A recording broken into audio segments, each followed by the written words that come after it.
And we are live. Hello, my friends. My name is Evelyn Joy. What's your name? Deborah. How old are you? 9. And what's your name? My name is Hillary. We're here with Miss Hillary. And you can ask me how old I am. Oh, Hillary, how old are you? Today is my birthday. I am 53 today. Your birthday's today? Yes. Well, before we continue, we're going to sing happy birthday. Right? Oh, yay. Happy birthday to you. Here's Esther singing. Happy birthday to you.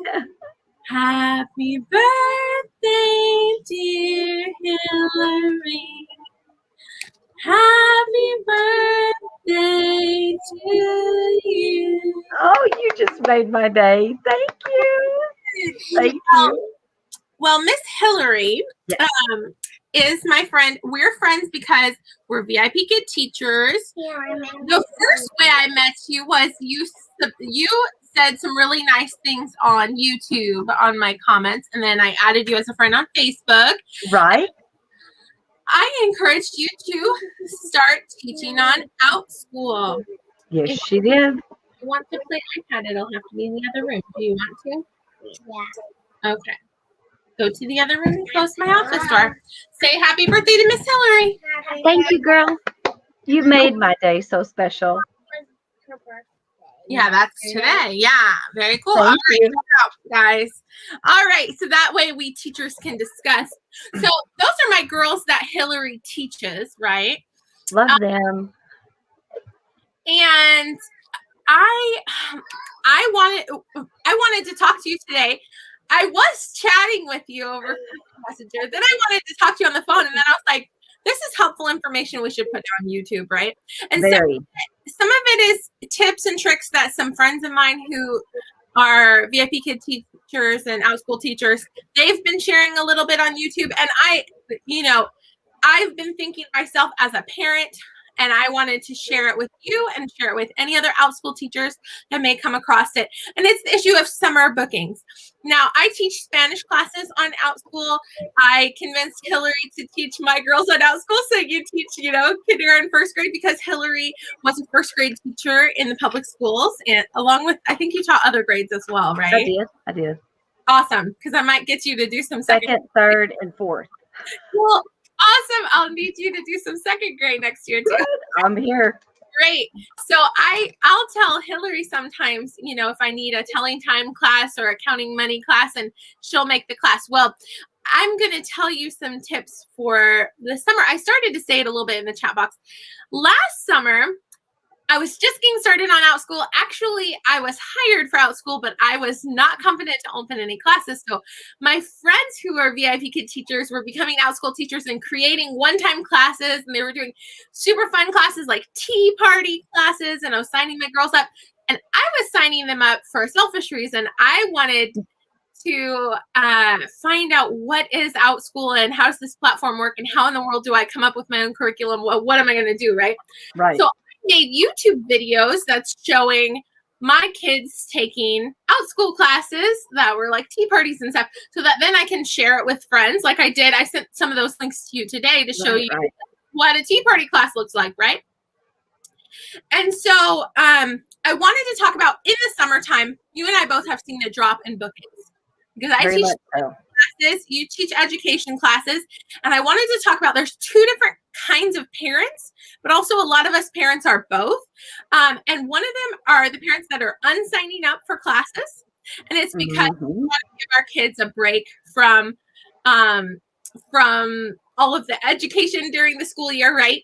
Right. But there's the second kind of parent, who I also fall under that category, is we want to sign up our kids for fun classes because we have these kids that we're stuck with and it's hot outside. We need to entertain them and we don't want them just to do screens all day long. Right. So something educational but fun. So I wanted to share some ideas about that. So for example, I'm writing too. If I look down, I'm not being rude. Oh, you're good.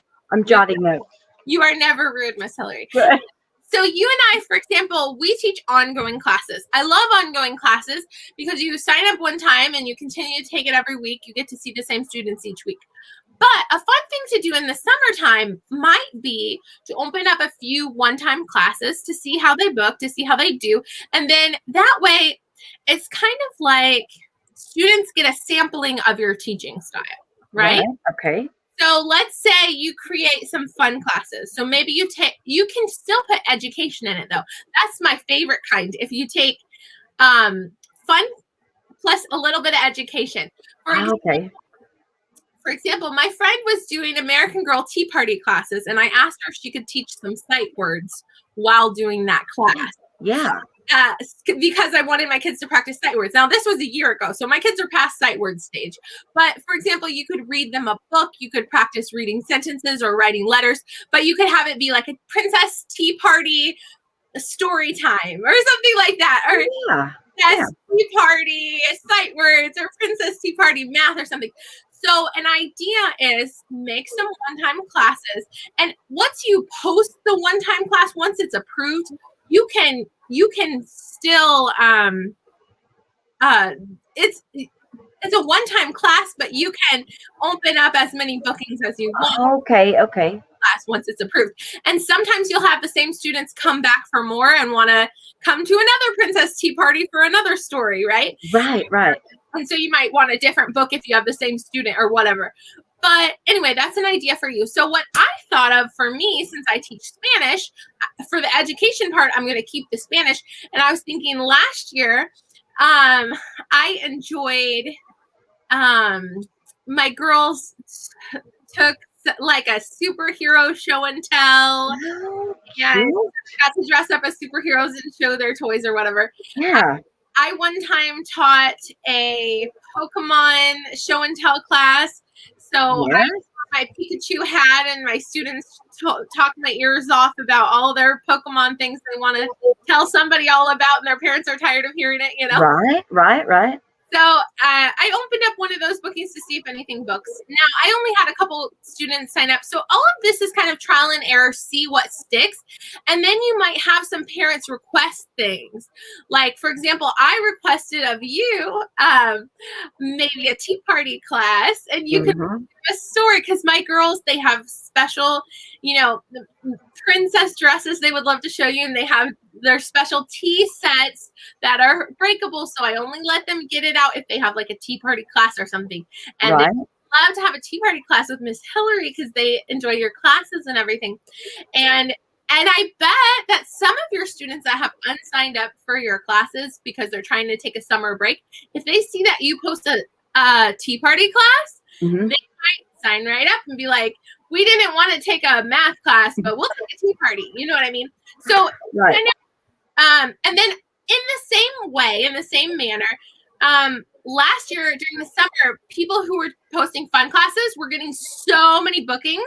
But then when August hit, they saw a drop in bookings because signing up for classes like ours that are educational, that's more like Spanish, math, reading, all that stuff.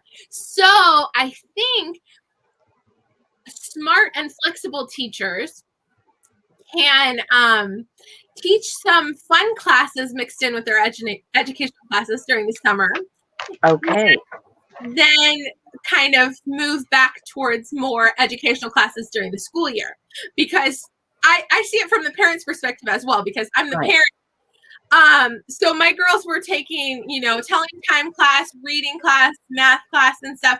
We're taking a little, I unsigned up for a few because we're going to take a little bit less of that. But if you create like a tea party class, we're going to sign up, and I bet we're not the only ones, because studies have shown that bookings improve when it's like fun classes. So will it happen all at once right away? No.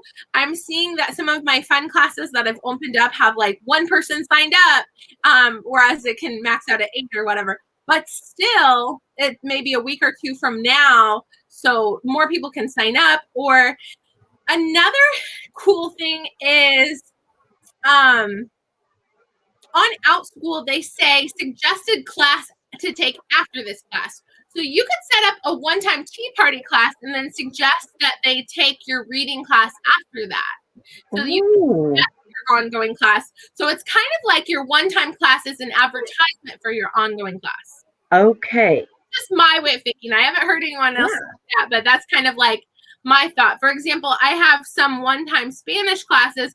Like I could teach the one-time pet show and tell Spanish class. And I can suggest that they take Spanish Fun for Little Ones, which is my ongoing class, you know, after that. Right.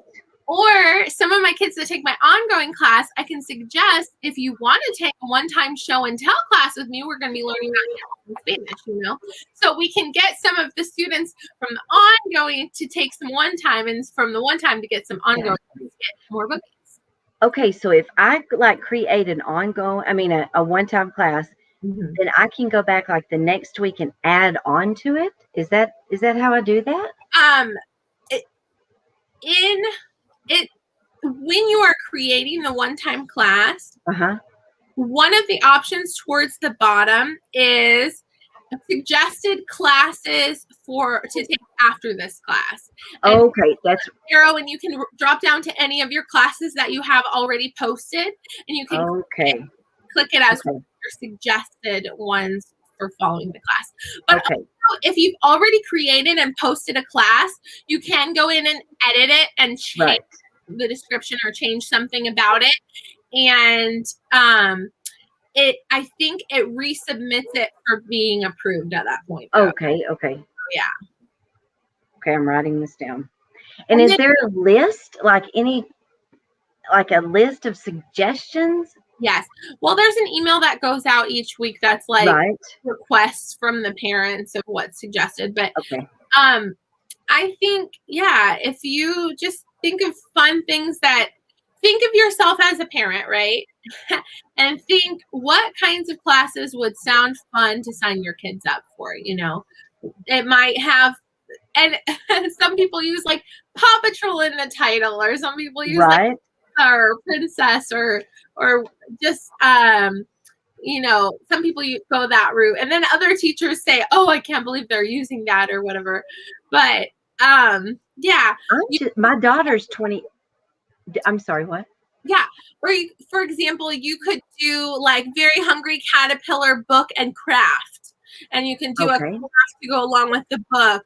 Or you could have, you know, just like one-time story time and craft or something like that. Stuff like fun, you know, or whatever you want. But I really like the idea of making it fun, but having something educational there to learn along with it, you know. I think my block is because my daughter is 24. Yeah. Well, think of yourself as when you were a first grade teacher, which wasn't as right.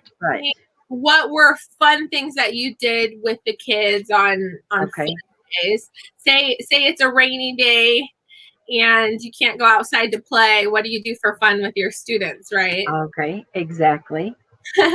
Or if you were doing a summer camp. Now, Outschool does have summer camps that are like you can set up a summer camp, and the students come to your class every day of the week. It's like a time class that meets like 5 days in a row or whatever. And that's all.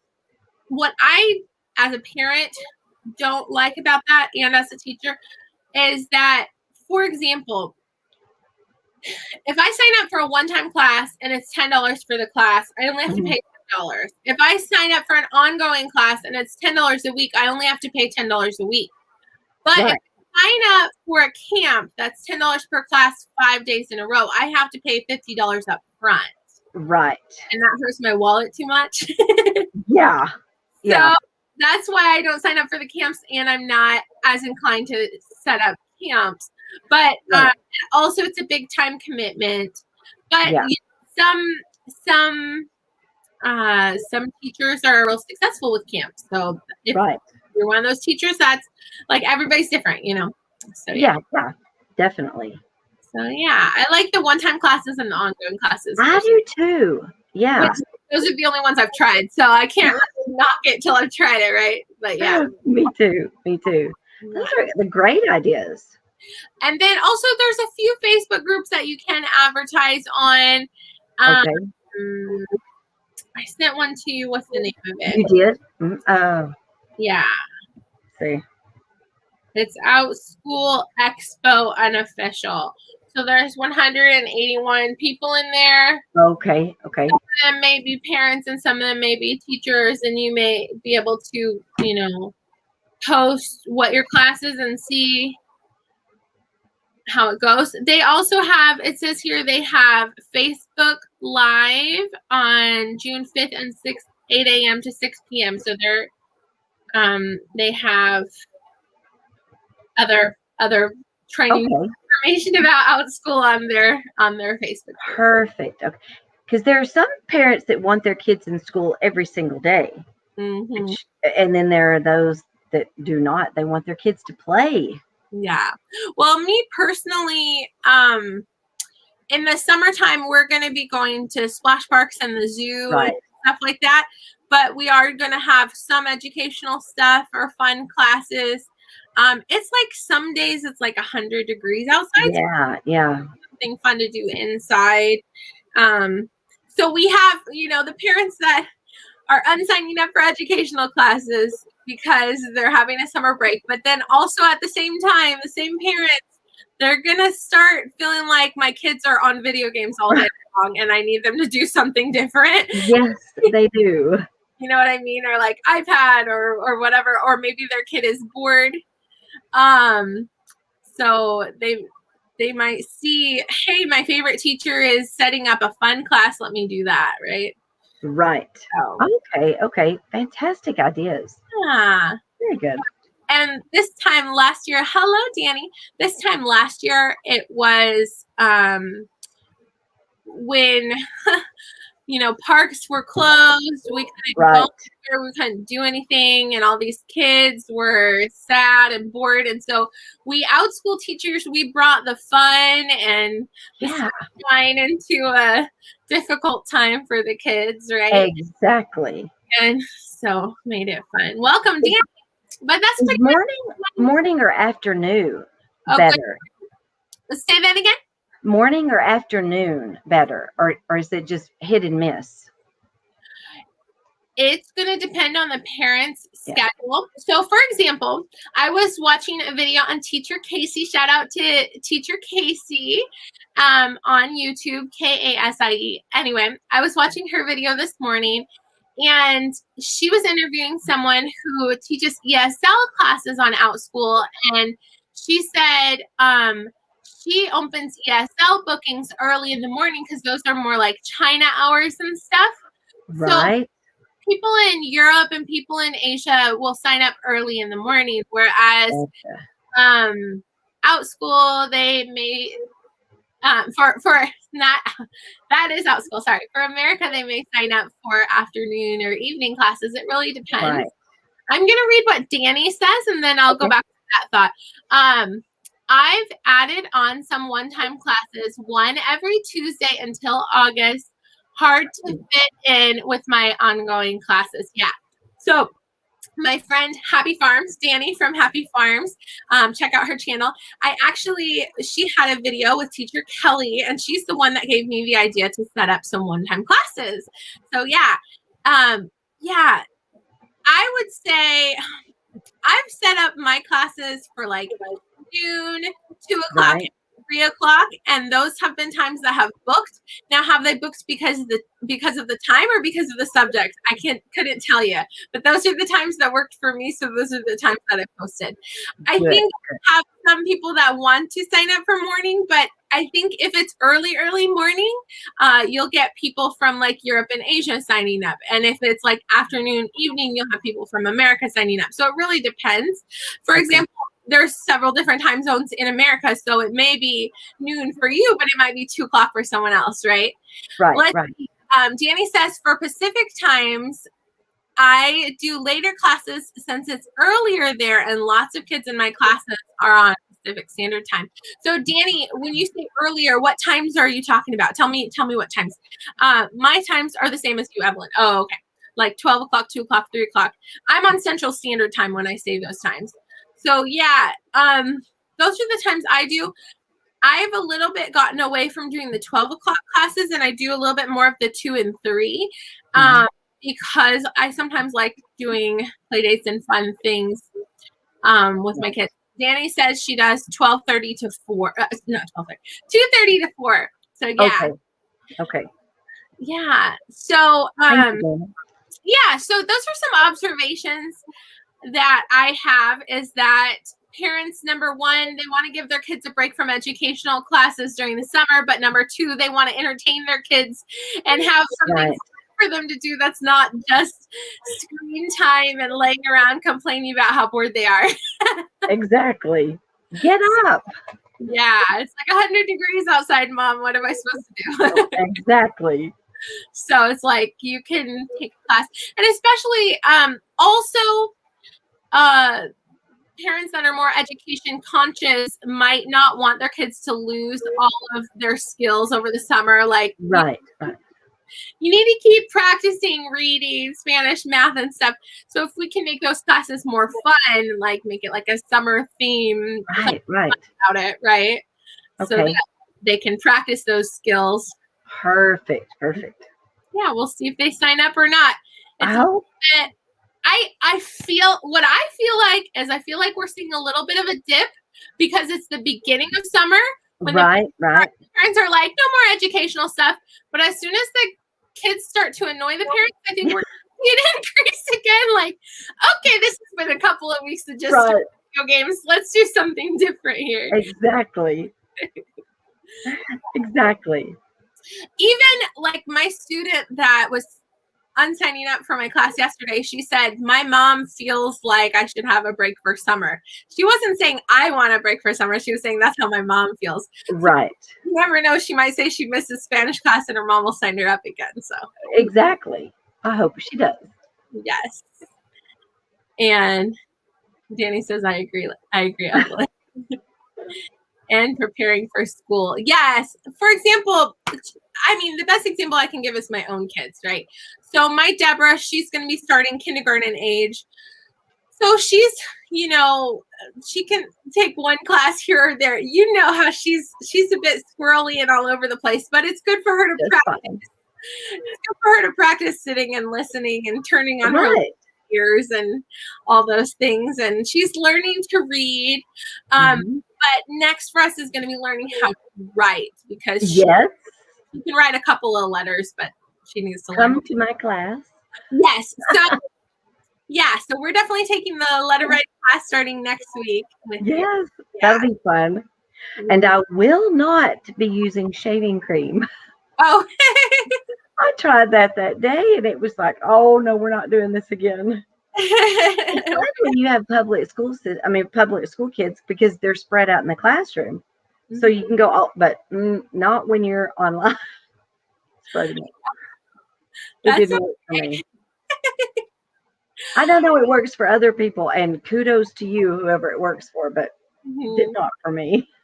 Yeah. Well, I'm hoping to sign my kids up for some tea party classes because they have a couple nice tea sets, and if they can hear a story or a book or something during that would be fun. Right. Do something. That'd be fun. That would be fun. Very good.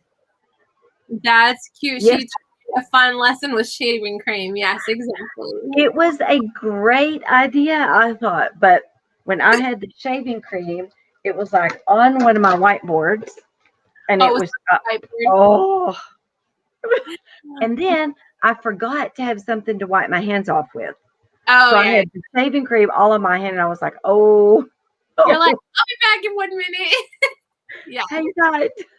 Let me go wash my hands. Well, the reason I didn't bring shaving cream is because Deborah taste tests everything. So I would have to do that with whipped cream if I did that. But yeah. I need a can of whipped cream. Yeah. That's good. Deborah's always, everything goes in the mouth, even if it's sick. So she survived to 5 years old somehow.